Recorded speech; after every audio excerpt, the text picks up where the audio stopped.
आणि दुसरी गोष्ट राहिली सरकारला का बोलायचं, तर ते पण 2 मिनिटात सांगतो. मला एक गोष्ट सांगा, तुम्ही पडीत जमीन शेती करायचं ठरवलं, शेतकरी बनायचं ठरवलं, बरोबर? मग आता तिला नांगरटीसाठी तुम्हाला त्यामध्ये ट्रॅक्टर घेऊन जावं लागेल. ट्रॅक्टरवाला लगेच म्हणेल, दादा 2,000 रुपये द्या. कशासाठी? डिझेल आणायला. डिझेल आणायला गेल्यानंतर डिझेलचा भाव कोण ठरवतं? तुम्ही ठरवतात? नाही, सरकार ठरवतं. ट्रॅक्टरने वखरणी केली, सगळं झालं, त्यानंतर त्याला खत टाकावं लागतं, शेणखत लागतं. शेणखत बनवण्यासाठी गायी लागतील, बरोबर?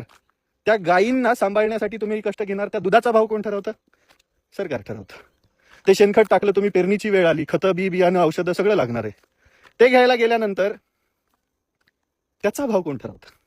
सगळी मेहनत केली तुम्ही, खतं औषधं फवारली, सरकारच्या भावानेच सगळं घेतलं, शेवटी विकायची वेळ आली, काय? शेवटी माल विकायची वेळ आली, त्याचा भाव कोण ठरवतं? तुम्ही आम्ही मी कोणच नाही ना, सरकारच ठरवतं. मग सगळं काही राजकारणावरतीच चालतं. आणि शेतकऱ्याच्या पोराने राजकारणावरती बोललं की राजकारण तुझ्या काय म्हणतात हे, म्हणजे ह्या सगळ्या नेते लोकांच्या बापाचं राजकारण आहे ना. आपण शेतामध्ये रोज मरतो काम करून. त्यांनी ठरवलेल्याच गोष्टी रोज सगळ्या घ्यायच्या, त्यांच्याच भावानुसार घ्यायच्या. आपला विकायचा वेळ आला त्यावेळेस पण त्यांच्याच मनाने विकायचं.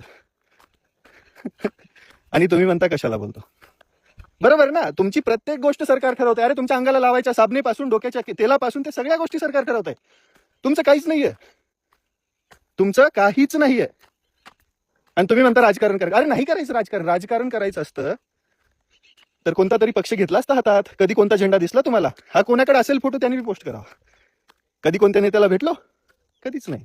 अरे लढलो झगडलो. मला सांगा, मागे डिबाटूचा प्रॉब्लेम झाला, मला जर काही हवं असतं, हेतू असता किंवा अजून काही असतं, तर मी माझ्या घरापासून 380 किलोमीटर दूर स्वतः गाडी चालवत गेलो असतो का?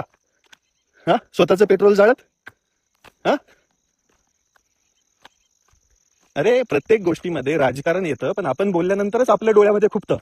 मला सांगा, आमदाराची बायको नगर परिषदेचे अध्यक्ष होऊ शकते, पण एखाद्या पोरानं जिल्हा परिषदचा अर्ज मागितला तरी बी ते झेपत नाही.